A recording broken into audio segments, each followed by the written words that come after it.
Drama Korea When Life Give You Tangerine. Cerita berawal di Pulau Jeju di tahun 1950-an. Sekumpulan para manula sedang berkumpul sambil menuliskan puisinya masing-masing. 욕심이 인생 밥 주다 다 갔네. Kebiasaan emak-emak di Pulau Jeju selalu mencari nafkah dengan menyelam guna mencari ikan, rumput laut, dan keong. Aesun berteriak-teriak melarang ibunya untuk tidak menyelam karena penyakitnya.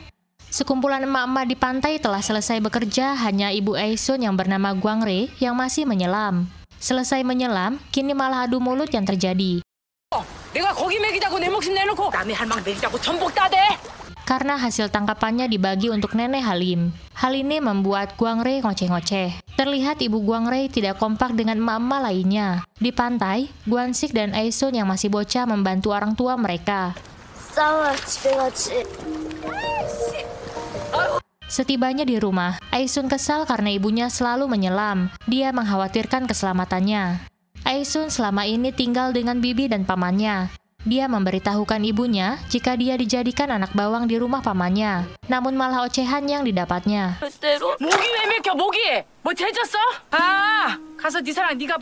Ayah tirinya meminta istrinya agar Aesun tinggal saja bersama mereka daripada bersama pamannya. Namun pendapatnya ini ditolak karena keluarga pamannya ini lebih kaya dan pastinya dapat menyelesaikan sekolah putrinya. 거기 붙어 있으면 공부라도 다 마치지.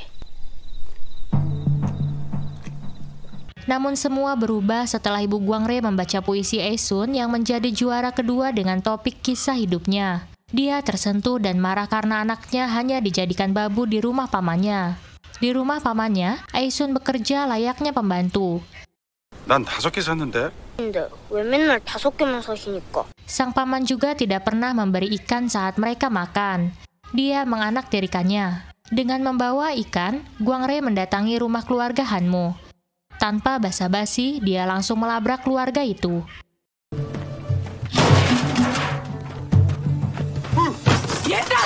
Setelah mengetahui jika Aesun dianaktirikan pamannya, hingga dia membawa kembali putrinya pulang. Gwangre membaca tulisan puisi putrinya dengan menuliskan kisah nyatanya, di mana ibunya lebih mementingkan mencari nafkah di laut daripada memperhatikan dirinya. Aesun ingin membantu ibunya agar bisa beristirahat tidak melaut walau hanya sehari. Kini ibunya menyadari jika anaknya memang mengkhawatirkannya. Dia tak kuasa untuk menahan air matanya hingga terjatuh karena terharu. Ibu Gwangre menceritakan pada suaminya jika orang tuanya terlilit hutang. Dia harus mengurusi suami pertamanya yang sakit. Dan kini mendapat suami baru yang pemalas yang hidupnya hanya jadi benalu. Dia memang ditakdirkan untuk menjadi kuli sepanjang hidupnya. Di Pulau Jeju, pemilu majelis kelima akan diselenggarakan. Aesun menangis karena merasa dikibuli. Hasil pemungutan suara yang dilaksanakan di kelasnya, dia mendapatkan suara terbanyak. Namun, mengapa dirinya hanya menjadi wakil ketua kelas? Lee Man-ki yang lebih kecil suaranya yang malah jadi ketua kelas. 양면이 좀 되는 사람이 좀 37이면 뭐? Dia pun protes pada gurunya. Tapi Pak Guru menjelaskan jika seorang ketua harus memiliki ekonomi yang lebih baik bukan dari keluarga miskin. Aesun yang keras kepala tetap ngotot ingin menjadi ketua kelas. Ulahnya membuat ibunya menjadi kesal juga, Bray. Tak hanya menyelam, ibu Gwansik juga menggarap tanah hanya demi mendapatkan uang untuk membeli kalung untuknya. Setelah mendapatkan kalung, dia bergegas ke sekolah untuk menemui wali kelas anaknya. Kini dia tahu jika pemenang puisi dan pemilihan ketua kelas dikarenakan orang tua si anak memiliki jabatan penting.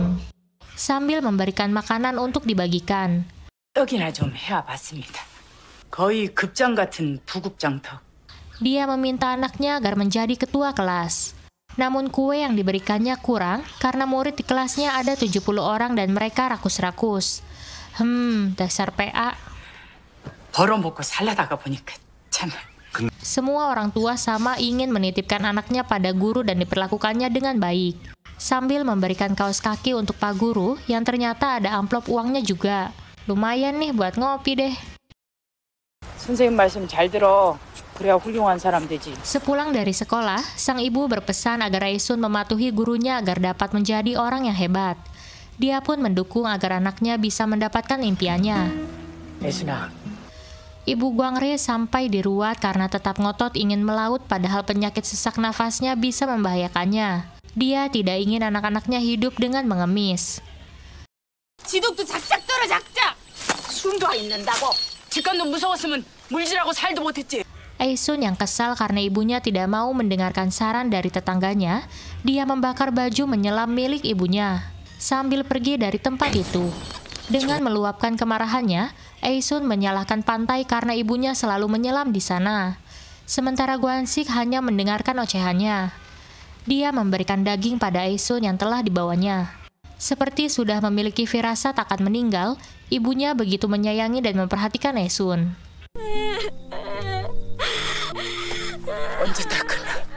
Hari itu Aesun berduka karena ibunya meninggal. Kini dia tidak tahu lagi apa yang harus dilakukannya. Apalagi dia memiliki 2 adik yang masih kecil-kecil. Untunglah Guansik yang selalu menemaninya. Ayah tirinya untunglah tidak kabur setelah meninggal ibunya. 핏줄 아니냐 핏줄. 하필 당장이 방어철인 걸 어째. Dia yang selama ini pemalas terpaksa harus bekerja untuk menghidupi ketiga anaknya. Karena jika dititipkan pada pamannya, mereka hanya akan dijadikan babu oleh mereka. Aesun membantu ayahnya bekerja di ladang. Begitu juga dengan Guansik membawakan ikan makarel kesukaan Aesun dan membantunya di ladang. Suatu hari, Aesun mulai bete karena teman-temannya mengikuti les di sekolah, sementara dia harus bekerja di ladang dan memasak. Dia harus pergi dari rumah. Tentu keputusannya ini ditentang ayahnya. Sang ayah berjanji akan mendukungnya hingga Aesun dapat kuliah di sastra dan menjadi penyiar. Dia berjanji demi ibu mereka. 육지대학으로. Hingga mereka remaja dengan ditemani Guansik. Aesun berjualan kubis di pasar, sementara Aesun hanya sibuk membaca buku. Kedekatan mereka tidak luput dari emak-emak yang nyinyir pada mereka. 우리 애순이는 손이 없을까? 너네 부덩이 딱 걸리면 또 죽어. Hingga suatu hari terjadi keributan di pasar, di mana nenek Guansik ngoceh-ngoceh karena Aesun menjual kubis di sebelah dagangan cucunya. Seiring berjalannya waktu, kedekatan Guansik dan Aesun terus terjalin, yang tentu membuat si nenek Guansik tidak setuju. Aesun ngoceh-ngoceh pada Guansik karena selalu memberinya ikan setiap hari. Apa dia hanya kasihan padanya? Namun si Guansik malah membalasnya dengan ciuman yang tentu saja membuat Aesun salah tingkah. Aesun akhirnya mengakui jika dirinya juga telah menyukainya sejak 14 tahun yang lalu. Dan mereka pun melanjutkan ciumannya deh. Setibanya di rumah, Aesun begitu ceria. Namun dia harus terkejut dan kecewa karena menemukan ayahnya yang sedang ngumpet di lemari pakaian bersama seorang wanita bernama Min Ok. 춥나 보다 하면 너무 뜨겁게. Malam harinya, ia mendengar pembicaraan mereka. Dan wanita itu menolak untuk membesarkan Aesun. 호적상으로는 일정 전처 자식 치사거리까지 해야 하려고요. Karena tidak tahu harus kemana, Aesun berakhir di rumah pamannya, di mana pamannya mencoba meyakinkannya untuk bekerja di pabrik saja, alih-alih kuliah, dengan alasan kesulitan keuangan keluarga. Keesokan harinya, 애들만 키워주면 나 대학 보내준댔잖아요. Aesun pindah dari rumah ayah tirinya, hanya untuk mengetahui bahwa ia tidak punya uang untuk diberikan kepadanya, meskipun selama ini ia telah berjanji akan membiayainya sebagai imbalan untuk membesarkan adik-adiknya. Tanpa rumah dan tanpa prospek, ia berpaling ke Guansik dan menangisi nasibnya. 왜? Guansik memeluknya dalam upaya menawarkan solusi. Dia mengusulkan untuk menikahinya. Namun, ini bukanlah yang diinginkan Aesun. Impiannya sejak dulu adalah menikahi seseorang dari daratan utama alias orang kota, sehingga dia dapat meninggalkan Jeju untuk selamanya. Malam itu, karena bertekad untuk mengubah nasib mereka, keduanya mencuri perhiasan dari rumah mereka dan kabur ke Busan. 나를 징역 살리고 싶겠는데. 영영 빠꾸는 안 되는 거야. Dengan berpakaian seperti orang dewasa, mereka menunggu kapal menuju daratan. Di atas kapal, sang kapten mencurigai dan menginterogasinya. Dia menduga jika mereka pelarian. Tetapi Esun dengan tegas menjelaskan bahwa mereka adalah pasutri. Setelah sampai di Busan, mereka menggadaikan perhiasan mereka dengan mengaku jika perhiasan itu milik neneknya. Tetapi si pemilik toko menyadari bahwa mereka bukanlah pemilik perhiasan tersebut, karena mereka tidak mau menunjukkan KTP-nya. Saat mencari penginapan, mereka berpura-pura menjadi pasangan pengantin baru yang kehilangan dompet. 지갑을 수리당해갖고. KTP mereka di dompet itu. Anehnya, pemilik tempat menginap tersebut merasa kasihan dan membiarkan mereka menginap, bahkan menawarkan mereka makanan dan minuman gratis. 양관식이 심직이지. Keluarga Gwansik menemui ayah Esun dan meminta mereka untuk menuliskan barang apa saja yang telah dicuri oleh anaknya. 가방. 우리 가방 어딨어? Namun, keesokan paginya, Esun dan Gwansik mendapati semua barang mereka hilang. Pemilik penginapan berpura-pura tidak tahu apa yang terjadi. Pemilik bahkan mengancam akan memanggil polisi jika Esun dan Gwansik tidak segera pergi. 얼라들 가출했다고 신고했을까? Kini mereka terdampar di jalanan. Peristiwa apes ini membuat Esun terpukul. Dia mengingat kisah Hansel dan Gretel, bagaimana mereka mengalahkan penyihir itu. Terinspirasi oleh cerita itu, ia menyusun rencana baru. Malam itu, mereka memata-matai pemilik penginapan yang sedang memancing korban baru. Begitu wanita itu berada di kamarnya, Esun dan Gwansik memperingatkannya untuk tidak mematikan lampunya. 다 털려요. 막 벗고 인절미달라 그랬죠. 일단 방불을 절대 끄지 마시고요. Pemilik penginapan menyadari bahwa mereka tidak akan dapat merampoknya, sehingga menagihnya 2 kali pada tamunya. Memanfaatkan momen tersebut, Esun dan Gwansik menyelinap masuk untuk mencuri uang mereka. Walau hampir berhasil, Esun melihat pemilik toko itu mengenakan jepit rambut pemberian Gwansik saat akan mengambil kembali tanpa sengaja membangunkan mereka.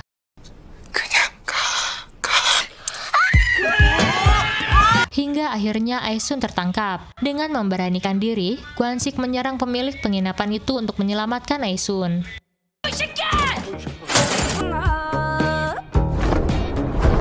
기밀이었다. Singkat cerita, mereka pun berurusan dengan polisi, namun perlakuan kasar polisi dilawan oleh Esun. 똥만 찬 것들은 싹 다 남산으로 보내빼야 돼. 아니요. 까신 게 불법이에요. 징역 살아요. 남산 가요. Beberapa saat kemudian, ibu Gwansik menjemputnya. Pemilik penginapan membawa perhiasan milik Esun dan menjualnya ke toko di mana Esun ditolak untuk menjualnya. Mendengar anaknya dirampok, ibu Gwansik melacak tempat mereka dan melaporkannya pada polisi sehingga polisi menangkap pemilik penginapan. 왜 도둑이 없는 줄 알아? 와. 이번이 그 감옥. Dan ibu Gwansik berhasil mendapatkan kembali tas mereka. Esun diberhentikan dari sekolah karena rumor yang beredar bahwa mereka menginap di motel, dan keluarga Gwansik semakin membencinya.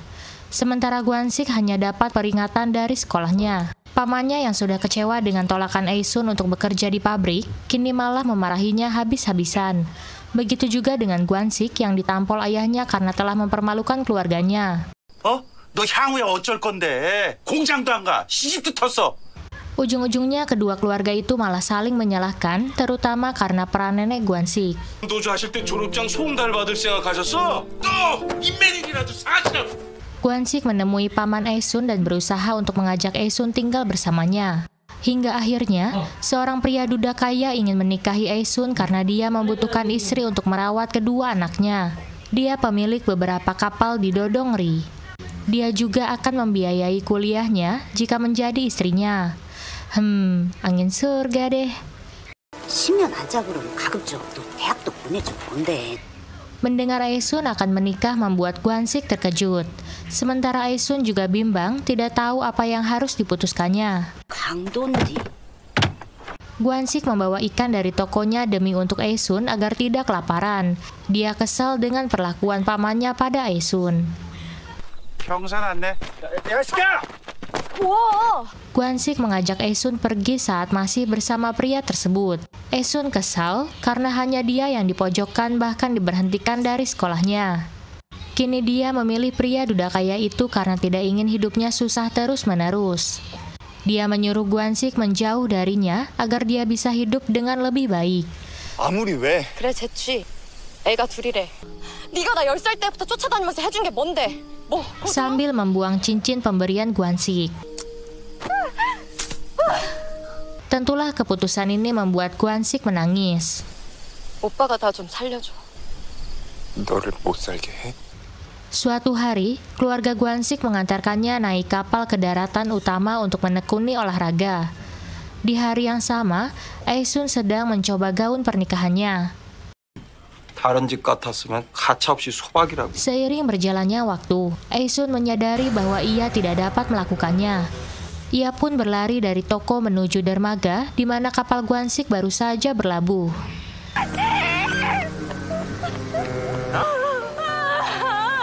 Ia duduk di dermaga dan menangis terseduh-seduh sambil memanggil namanya. Seperti memiliki telepati, si Gwansik mendengar panggilannya. Dia melihat ke arah dermaga di mana Aesun berada.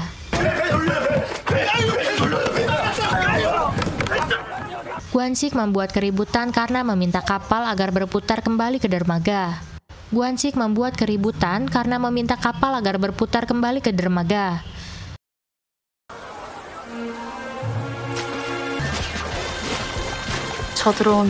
Karena tak ada pilihan lain, dia pun melompat dari kapal untuk berenang ke dermaga. Kayak Mission Impossible aja nih. Si Gwansik dalam hitungan menit mencapai dinding pantai yang berbatu, memanjatnya dan memeluk erat Aesun. Mereka pun menangis dan berpelukan. Wah, kayak Teletubbies ya. Emak-emak yang mengantarkan Gwansik ke dermaga malah mendukung hubungan mereka daripada keluarganya. Sebelumnya, saat mereka di kamar motel, Aesun yang mabuk ngoceh-ngoceh ingin punya 3 anak dari pernikahan mereka. Juni 1969 atau 16 bulan setelah mereka menginap di motel, Aesun dan Gwansik sudah memiliki 1 bocah. Rupanya mereka menikah di bulan Mei 1969 dan putri mereka bernama Gemyong. Kembali ke motel. Di saat Aesun tertidur, diam-diam Gwansik menemui toko perhiasan guna menggadaikan beberapa perhiasan miliknya untuk ditukar dengan cincin kawin. Karena cincin yang pernah diberikannya masih tertanam di kebun di saat Aesun marah tempo hari. Gwansik mendukung Aesun untuk mengenakan gaun pengantin yang disukainya. 야, 너는 뭐 파션쇼하러 결혼하냐? 써. 너 쓰고 싶으면 다 써. Singkat cerita, mereka pun tinggal di keluarga Gwansik. Aesun mengunjungi ayah tirinya yang kini sudah menikah dengan Min-ok. Mereka sudah memiliki bayi. Hubungan mereka mulai membaik karena Min-ok mengagumi Aesun. Pulang dari rumah, mereka membawa baju-baju miliknya, termasuk sepeda untuk anaknya. Namun si nenek tidak setuju jika cucunya bermain sepeda. 자전거 태워? 고무상업은 여시나 바꿔먹고 말게요. Mereka menyuruhnya menukarkan dengan permen di tukang rongsokan. Si nenek masih jutek terhadap Aesun. Mungkin karena hubungan masa lalu mereka yang tidak menyenangkan. Aesun matanya berkaca-kaca karena anaknya dilarang bermain sepeda. Dia ingin sekali melihat Gemyong memainkannya. 나 금명이 자전거 탔으면 좋겠어. 꼭 금명이는 다 했으면 좋겠어. Suatu hari mereka pun bertengkar hanya dikarenakan putrinya yang akan dijadikan pembantu di rumahnya.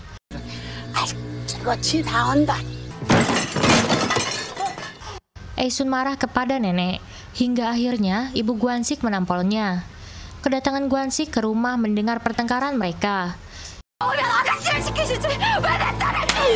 Hingga berakhir mereka mengusirnya.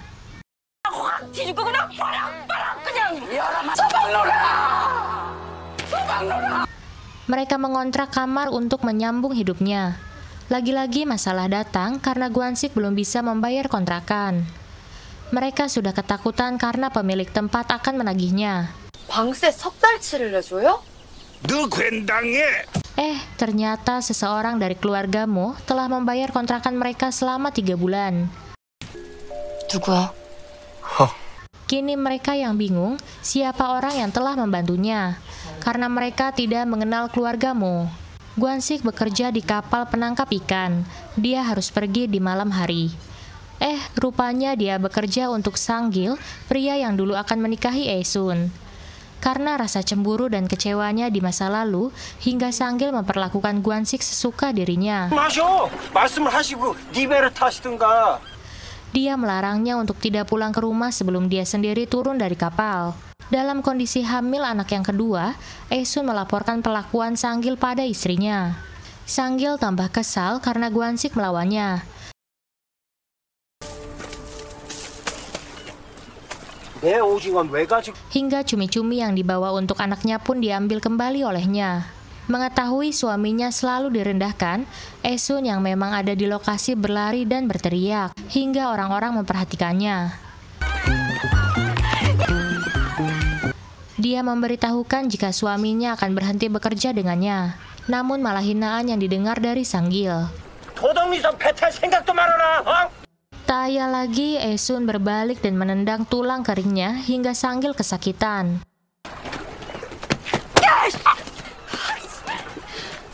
Sejak peristiwa itu, Guansik menganggur. Karena desakan ekonomi dan kehamilannya yang terus membesar, sehingga Aesun terpaksa menemui neneknya untuk meminta pertolongan. 죽겠어도 거기가 비벼야지. 여기도 털어봐야 핏잔치라고. Neneknya tahu jika cucunya tidak memiliki beras di rumah untuk dimakan. Kesulitan ekonomi tidak membuat mereka harus bertengkar. Mereka tetap setia untuk saling melindungi. Diam-diam neneknya memberikan tabungan padanya untuk membeli kapal agar suaminya bisa sendiri melaut guna mencari ikan.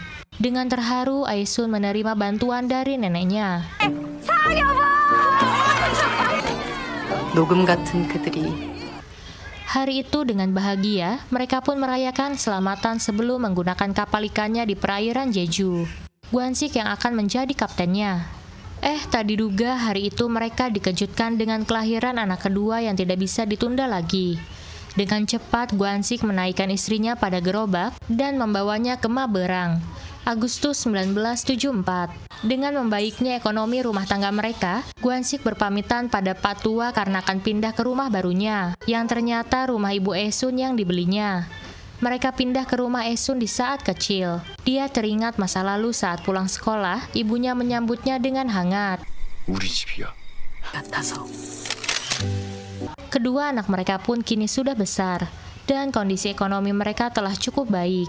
Beberapa bulan berlalu, kini Aesun mengandung anak ketiga. Dengan bantuan tetangganya di malam buta, dia diantarkan ke Maberang untuk melahirkan. Nenek Guansik senang karena anak ketiga Aesun laki-laki. 관식이 배또 만사! Selain itu, tangkapan ikan di kapal Guansik selalu sukses dengan membawa berbagai macam tangkapannya. Kesuksesannya membawa Aesun ikut bergabung dengan komunitas nelayan yang selama ini dikuasai oleh Sang-gil. Rencana Aesun untuk mencalonkan jadi ketua serikat nelayan mengejutkan Sang-gil. Aesun terpilih menjadi wakil ketua komunitas nelayan tersebut. 언제는 내가 뭐 용왕 믿고 살았어? 배 타면은 왜 재수가 없어 왜? Dengan sompral, si Aesun menyumpahi jika dia tidak percaya dengan tahayul yang selalu dipatuhi warga desa. Dengan mengikuti saran Guansik, Aesun menuliskan sastra pada perahunya. Kini tidak hanya rumah yang mereka miliki, tapi juga kapal penangkap ikan. Agustus 1978. Kedua anaknya sedang makan. Diam-diam Dongyong ingin mengambil permen di atas lemari, namun malah terjatuh berantakan.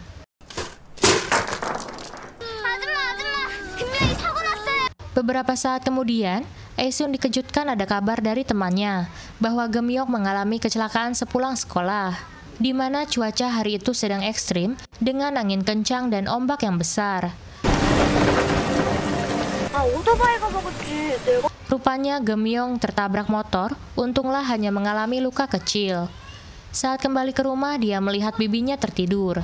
Aesun panik karena kedua anaknya tidak berada di rumah. Bersama Gemyong mereka mencari kedua anaknya. Setelah mencari kesana kemari tidak menemukannya. Kemunculan tetangga dengan membawa Eunmyong yang berdiri di pinggir laut berhasil diselamatkannya dari besarnya ombak. Dia sedang mencari ibunya. 엄마가 꼼짝 말고 있으라고 했지. 동명이는 너 데리고 있던 거 아니냐? Namun mereka terkejut karena Eun-young tidak bersamanya. Padahal sewaktu meninggalkan rumah, kedua anaknya disuruh menunggunya.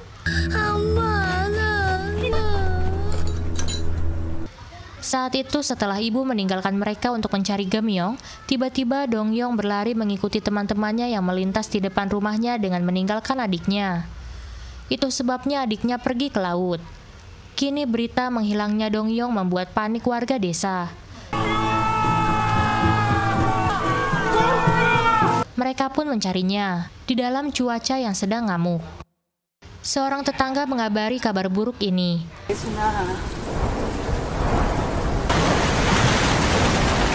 Ternyata Dong-young tewas tenggelam. Tentulah membuat mereka berduka.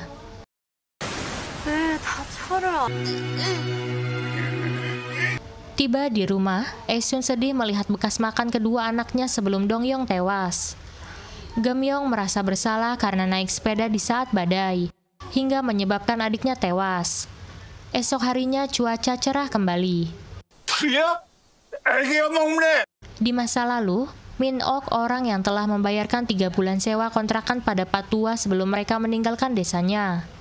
Hari itu, Geum-young sudah remaja, dia baru lulusan dari sekolahnya. 내가 떨어지면 누가 붙어? Gwansik berniat menjual perahunya untuk biaya kuliah anaknya. Di hari perpisahan sekolah, kedua orang tua mereka menemani Geum-young dan bertemu dengan ibu Yong yang memiliki anak bernama Yongbom. 이름이 금명이에요? 금명이에요? 아니요. Gwansik tidak menyukai Yongbom karena dia memberikan perhatian lebih pada Geum-young. 그냥 마음에 안 든다고 했지? Singkat cerita, Geum-young kini berteman dekat dengan Yongbom. Temperamen Geum-young kini menurun dari Aesun yang mudah emosi. 니네 엄마랑 가.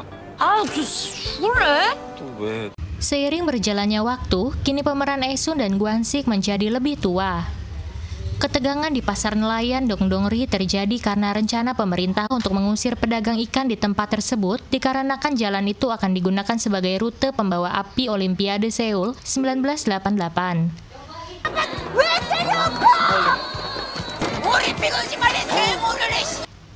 Namun para penjual ikan menolak keputusan itu dan meminta bantuan Sanggil sebagai pemimpin organisasi nelayan.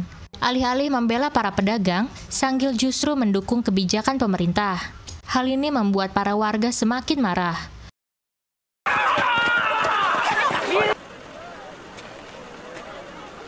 Sebagai wakil ketua organisasi, Aesun turun tangan. Dengan penuh keberanian, ia menghadang mobil pemerintah yang datang untuk membersihkan pasar. Hingga akhirnya rencana penggusuran pun dibatalkan.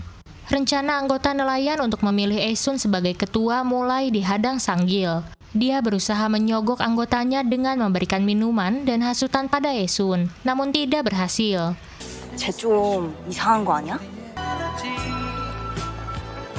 Geum-young kuliah di Universitas Seoul.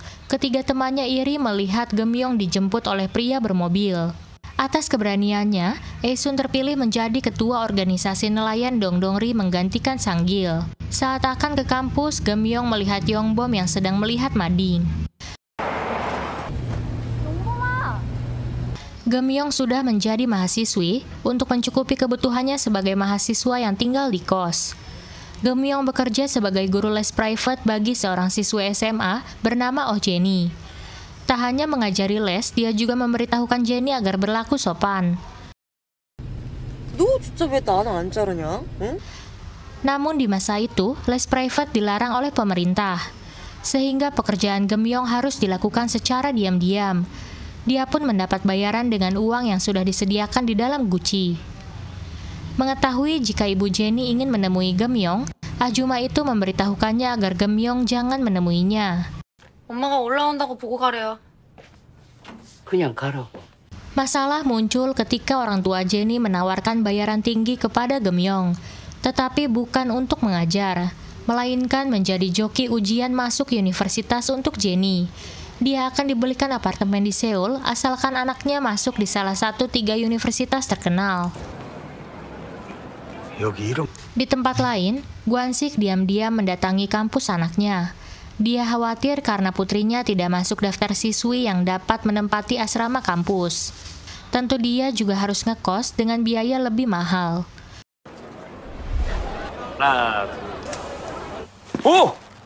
Yongbom teringat bahwa ajusi yang berada di sebelahnya ini adalah ayah Gemyong.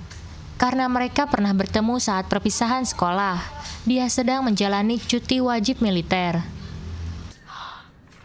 어머니, 배팅을 안 하면 한 방도 없어요. Meski sempat tergiur, Gemyong menolak tawaran tersebut. Akibat keputusannya itu, ia justru difitnah sebagai pencuri oleh orang tua Jenny yang telah dikecewakan. Gemyong pun ditangkap polisi dan disuruh mengembalikan uang dan cincin. Dalam kesempatan itu, Gwansik bertanya apakah Yongbom benar-benar pacar Gemyong. Jawaban Yongbom mengejutkannya, karena cintanya selalu ditolak oleh anaknya karena sifatnya yang terlalu pendiam. 금명이한테만 8번 차여가지고. 반지 꼈어. Kontan saja si Gwansik teringat masa lalunya karena hal ini yang selalu terjadi padanya. 원래는 다 그냥 누명만 씌워서 자르잖아. 나야, 뒤탈이 없는 거라.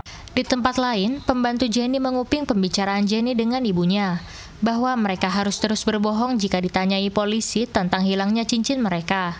Padahal cincin itu masih berada di tempatnya. Dengan berpura-pura, Ajuma itu menunjukkan cincin yang ditemukannya di bawah meja pajangan. 그게 여기 있네. 여기 있었네. Tentu ulah bohong ibu Jenny ketahuan deh. Apalagi si Ajuma menyuruhnya untuk menelpon polisi guna mencabut laporannya dan meminta maaf padanya. 어차피 잃어버린 건데 뭐. 와, 내가 던졌다고 신고하게. Karena tidak mau melakukannya, Ajuma itu mengancam akan membuang cincin berliannya. Setelah dibebaskan, dengan terpaksa Gemyong meminta uang lagi pada ibunya, karena bayaran lesnya disita polisi. 그 걱정 가득한 한마디에 Dia terkejut mendengar ayahnya ada di Seoul karena mendapatkan penghargaan setelah menyelamatkan orang tenggelam. 아빠 만나서 전화한 건 아니지? Gemyong tidak mungkin memberitahukan kasusnya pada kedua orang tuanya. Setelah menunggu sekian lama, akhirnya mereka bertemu juga. Dia segera mengungkapkan unek-uneknya bahwa dia tidak mendapatkan kamar asrama. 나 사실 유학도 뽑혔다. 근데 안 갈라. 오예림이가 나 대신에 가는 거. Dan berhenti bekerja, bahkan beasiswa ke luar negeri pun gagal didapatnya. Karena tak ada biaya, kini posisinya digantikan Yerim, teman kampusnya. Ocehannya ini tentu membuat ayahnya harus berjuang untuk mewujudkan impian anaknya. 서비스 됐는데. 그 서비스. Rupanya si Ajuma itu orang yang pernah ditolongnya di masa lalu, saat menginap di motel Busan agar dia tidak dirampok. 나 처녀 때 우리 엄마 유산 지키죠. 나도 도둑년 맹글어 쫓아내. Dan ternyata hubungan Ajuma dengan ibu Jenny juga pernah terikat satu sama lain, jadi bukan hanya pembantu biasa. 야, 그럼 가지 말든가. 이거라, 나 진짜 타령하겠다. Setelah sekian lama menunggu, akhirnya Yongbom dan Gemyong bertemu di stasiun kereta, di saat Yongbom akan kembali mengikuti wajib militer. Hubungan Yerim dan Gemyong memang tidak akur. Yerim selalu merendahkan dirinya. Singkat cerita, orang tua Gemyong pun menjual rumahnya dan pindah ke kota untuk membeli apartemen kecil sebagai rumah baru mereka.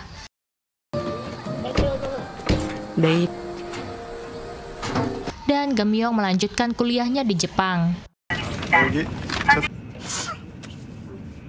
보고 싶었는데. Walau apartemen mereka kecil, tapi nuansa rumah tersebut berbeda dengan rumah yang di kampung. Tembok dengan lapisan wallpaper membuat Esun terkagum. Selain itu, mereka juga memiliki toko untuk berjualan. 나는 돈도 안 냈는데. Oktober 1990 sebelum pergi ke Jepang. Saat awal kuliah, Gemyong memilih tinggal di rumah Pak Song untuk ngekos di Seoul agar lebih mudah mengakses kampusnya. Dengan menumpang di rumah seorang ajusi dengan satu anak dan aturannya tidak boleh membawa pacar. Wah, betul itu. 남자친구 안 돼. 들락거리면 퇴고야. Di tempat lain, Esun heran mengapa anaknya tidak keluar kamar padahal film McCaffrey kesukaannya sedang tayang. Apalagi dia mengunci pintu kamarnya. Keanehan ini membuat ayahnya ingin memaksa masuk tapi dilarang istrinya. Gemyong dikejutkan dengan kemunculan pasangan pria dan wanita dari balik lemari pakaiannya. Rupanya kamar itu terhubung ke kamar sebelahnya. Mereka meminta Gemyong agar merahasiakannya. Sementara Pak Song berteriak-teriak karena pintu rumahnya dikunci. 부선아!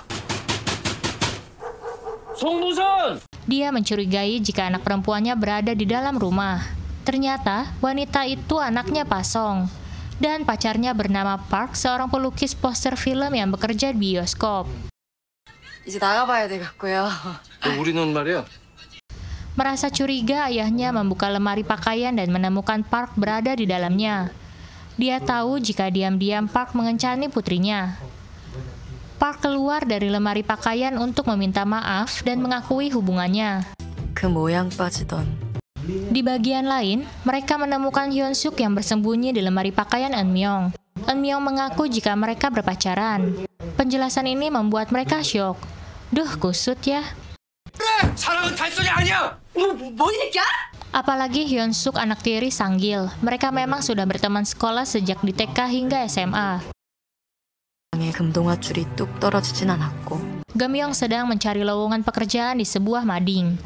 Tak terduga, dia bertemu Park yang sedang menempelkan poster bioskop. 아르바이트 구하세요. Dari pertemuan itu, Gemyong mendapatkan pekerjaan sebagai penjaga tiket di bioskop di mana Park bekerja. Hari itu Yongbo mengerjainya, dia memberikan uang receh dan cincin. Mereka pun bertemu untuk melepaskan rasa rindu. Yongbo menyarankan untuk segera pindah dari tempat kosnya karena lingkungannya sepi dan berbahaya. Sarannya ini malah jadi salah paham dan dia menyuruh Yongbom segera pergi dan jangan mengikutinya. 이런 데서 하면 나 잠도 못 자. Di bioskop, Gemyong terkesima melihat hasil lukisan Park. Namun dia terjebak berada di ruangan itu di mana Park dan pacarnya sedang adu mulut hanya dikarenakan mereka sudah 3 tahun pacaran tapi tidak pernah diajak makan enak. Hanya di warteg terus. 당신 집 한 번 가본 적 없어. 그게 예술이니? Hingga akhirnya keberadaan Gemyong tertangkap basah mereka. 아니, 만두 좀 잡수시라고. Sebulan kemudian, November 1990. Sang-gil ngoceh-ngoceh terus pada istrinya. Di luar dugaan, anaknya sendiri membela ibu tirinya. 야, 엄마! 아버지, 우리 뜻인 도시락산했어. Yang tentu saja membuat si Sang-gil tambah kesel deh. Kakak Hyun Suk menegur adiknya yang berpacaran dengan Eun Myung karena hubungan keluarga mereka di masa lalu tidak baik. 근데 선임여사같이 생긴 게 연애질은 씨. Hyun Suk tidak ingin hubungan mereka berakhir, hanya dikarenakan Eun Myung ditampolin saudara-saudaranya. Si Hyun Suk malah ngajak kawin lari. 가출하자고? 더 만나면 머리 빡빡 밀어서 절에 보내버린. Karena jika ketahuan bertemu lagi dengannya, maka dia akan digunduli dan dikirim ke kuil.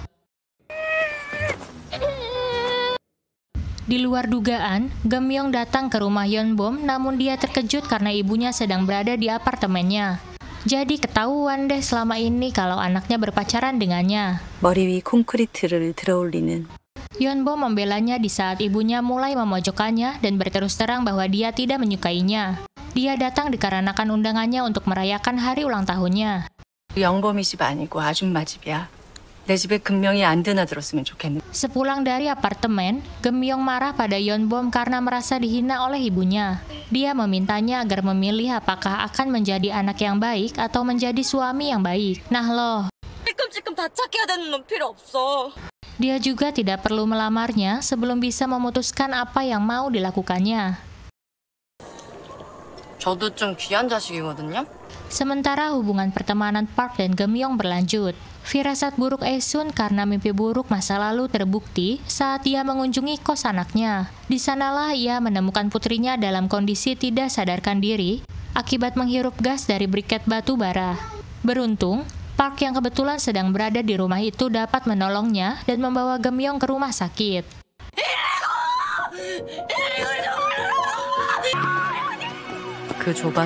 Untunglah dokter dapat menyelamatkannya. Tindakan heroik Park membuat Aesun merasa berutang budi dan berterima kasih kepadanya. Tak lama setelah Gemyong mendapatkan perawatan di rumah sakit, Yeonbom datang menjenguk. Ia begitu terpukul melihat kondisi Gemyong yang lemah. Yongbom mengungkapkan keinginannya untuk segera menikahi Geumyong agar bisa membawanya ke tempat yang lebih baik. Tapi cinta mereka terhalang restu ibu Yongbom. Ocehannya ini mengingatkan Esun pada masa lalunya. 이 집은 할머니랑 살러 오는 거 아니에요. Yongbom menyadari jika Parklah orang yang telah menolong pacarnya. Mengetahui putrinya tidak disukai ibu Yongbom, Esun mengungkapkan bahwa dia juga tidak menyukai Yongbom. 나도 별로라고. Di tempat lain, mereka sedang membicarakan Park berhenti dari pekerjaannya. Februari 1994. Saat pertemuan keluarga untuk membahas pernikahan, ayah Yongbom tidak masalah dengan rencana anaknya. Namun ibu Yongbom secara terang-terangan menyuruh Geumyong untuk berhenti bekerja setelah menikah dan menyatakan keberatan terhadap hubungan mereka. Apalagi latar belakang sosial mereka berbeda. 승룡이야 잘 뜨겠지? 금명이는 좀 달라요. Tentulah orang tua Geumyong yang hadir dalam pertemuan tersebut merasa sangat terpukul dan tersinggung. Saat kembali ke rumah, Geumyong yang ikut dengan mereka ke rumahnya mendengar pertengkaran ibu dan anak karena Yongbom selalu menyela di saat ibunya berbicara. 저한테 너무 막 하지 말아주세요. Ayah Gwansik tidak mungkin menghalangi hubungan mereka karena putrinya mencintainya. Pertemuan berlanjut di antara ibu mereka. Esun mau melakukan apa saja demi pernikahan putrinya. Lagi-lagi ibu Yongbom tetap menolak memiliki mantu Geumyong. 말을 못하면 죽는 병이 있으니 자식 위에 못할 말이 뭐 있겠습니까? 한 번만 세게 좀 막아봅시다. Dia ingin membatalkan pernikahan anaknya. Tolakan ini tidak hanya membuat Esun kesal, namun Geumyong juga kecewa.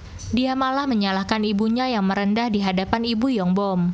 운동자 우리가 더 좋단 말도 못하는 거 아니냐고. 너 미워할까봐 내가 참은 거지. Alasan ibunya ini agar calon mertuanya tidak memusuhinya lagi.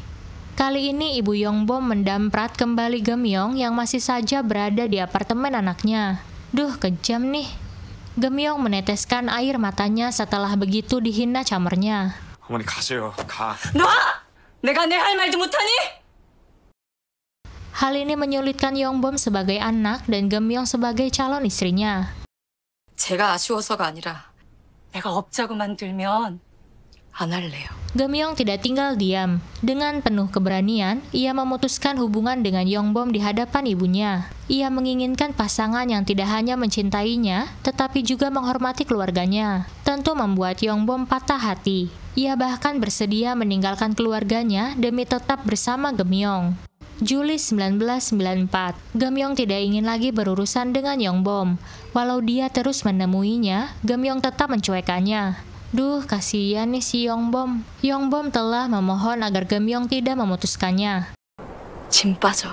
Namun dia tetap tidak mau menerimanya kembali, dan untuk terakhir kalinya Geumyong mengajaknya berpelukan. 사람 다 살아.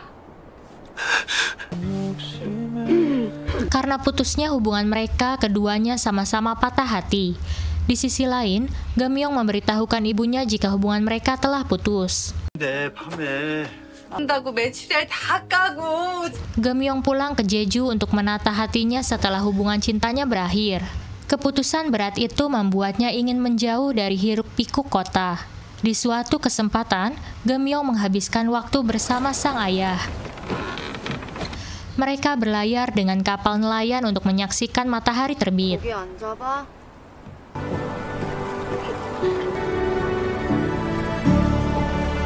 Eunmyeong tiba-tiba pulang setelah menyelesaikan wajib militernya. Namun kepulangannya membawa masalah baru, di mana Hyunsuk sedang mengandung anak mereka. 뭐 아직 만나는구나.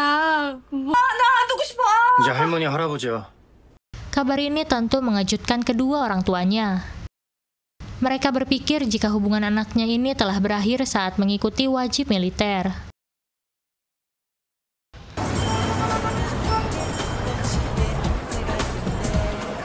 Geumyong kembali ke Seoul dengan harapan membangun hidup baru.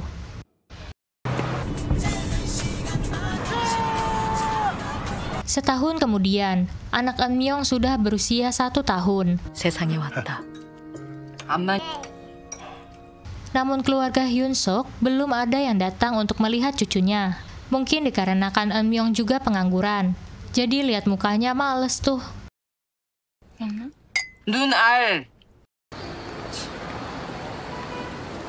tahun 1998. Setelah lulus kuliah dari Jepang, Geumyong kerja di grup Daewoo. Namun krisis moneter yang melanda Korea Selatan membuatnya kehilangan pekerjaan. Eunmyong merasa direndahkan kedua orang tuanya. Bagi mereka hanya Geumyong anak mereka yang dapat dibanggakannya. Dia akan membuktikan jika dirinya bisa sejajar dengan kakaknya. Meski menghadapi masa-masa sulit, Geumyong terus mencari pekerjaan. Hingga suatu hari, ia melewati bioskop tempatnya pernah bekerja dan memutuskan menonton satu film terakhir sebelum bioskop itu ditutup untuk selamanya. Park yang dulu bekerja bersama Geumyong ternyata ada di sana. Dia mengejarnya hingga Geumyong naik bus dan mereka bertemu di pemberhentian terakhir. Pertemuan itu membawa kembali kenangan lama sekaligus memunculkan benih cinta di antara keduanya. Dalam waktu setahun, hubungan mereka semakin serius. Geumyong membawa Park ke Pulau Jeju untuk bertemu keluarganya. Kepada orang tuanya, Park menyampaikan niatnya untuk menikahi Geumyong. Ia bahkan bersedia ikut melaut bersama Gwansik. Namun, ia justru mengalami mabuk laut. Niat baiknya diterima kedua orang tua Geumyong dan merestui pernikahan mereka.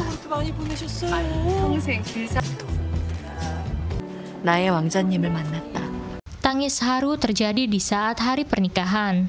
Geumyong menangis terseduh-seduh ketika Gwansik mengantarkannya ke altar. Ia teringat betapa besar peran sang ayah selama ini. Sayangnya, kebahagiaan mereka tidak bertahan lama.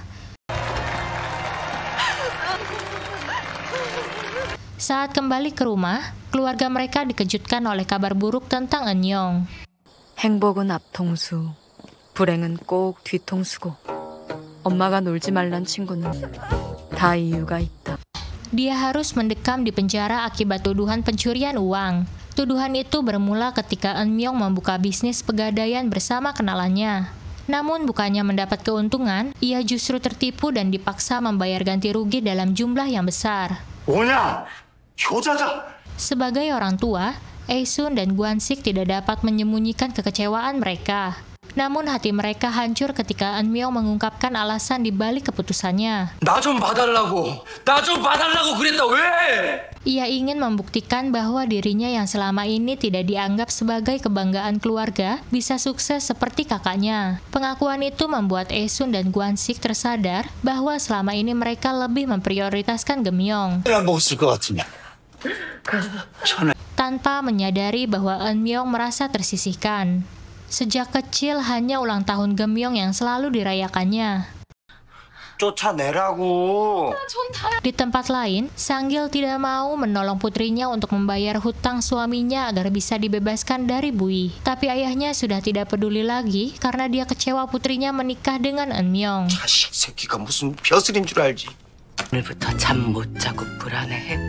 Tiba di restorannya, Aesun mendapat hinaan dari teman-temannya karena Eunmyong dipenjara, seperti dia di masa lalu diberhentikan dari sekolahnya. Ocehan ini malah menjadi perkelahian di antara mereka.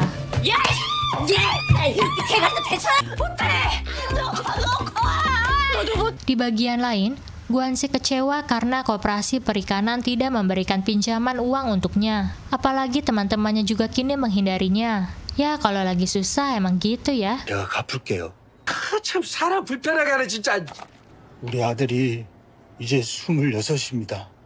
Aesun dan Gwansik melakukan berbagai cara untuk mengumpulkan uang jaminan demi membebaskan anaknya. Sebagai langkah terakhir, Gwansik memutuskan menjual kapal nelayan kesayangannya.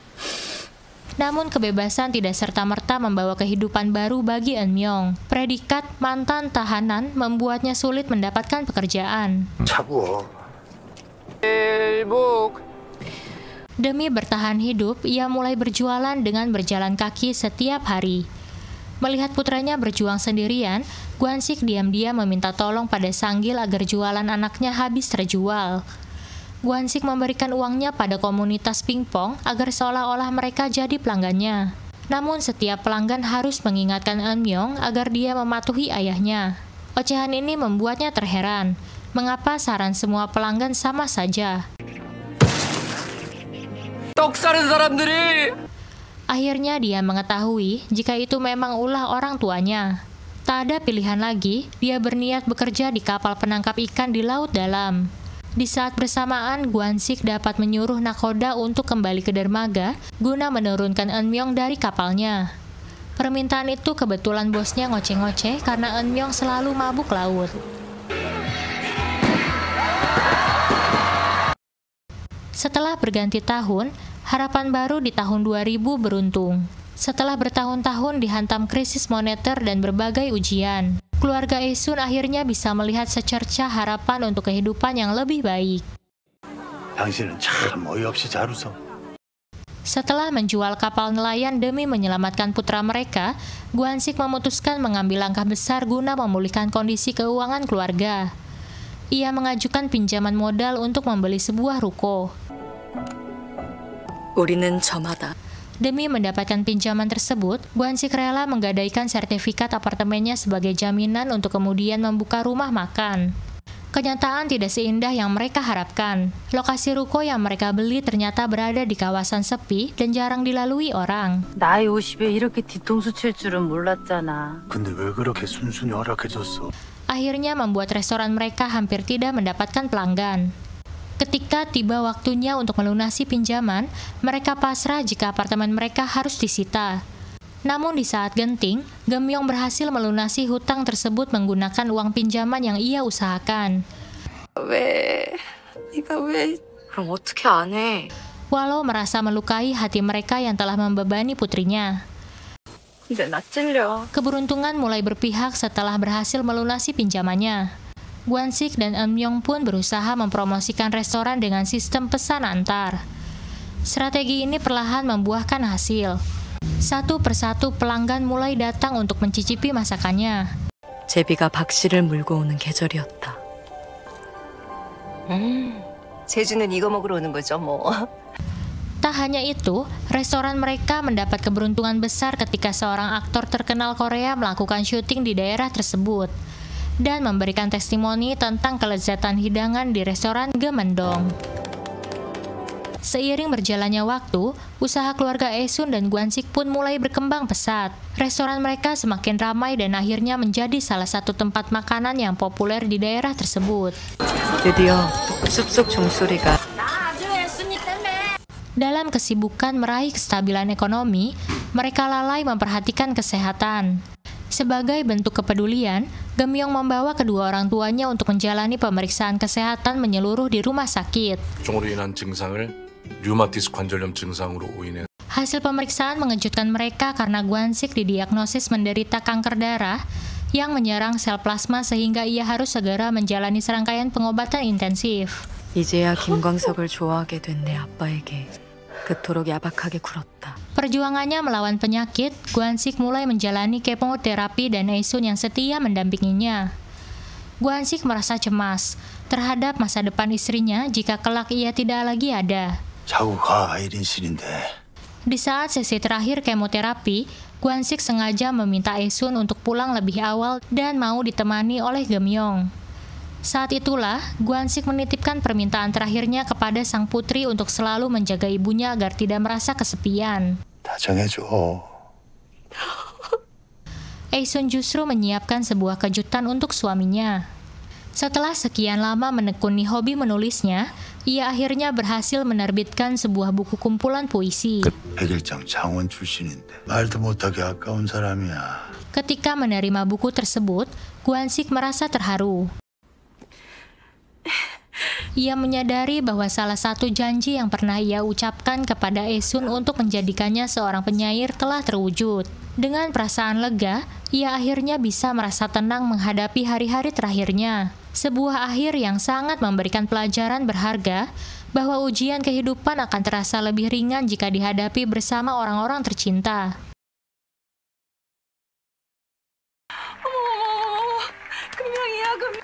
일본 유학 시절엔 Drama ini ditutup perjalanannya dengan pesan mendalam tentang cinta, pengorbanan, dan arti penting dari sebuah keluarga. 내게도 아랫목이 있어. 지금 백번 사서 어쩐 게 돌려.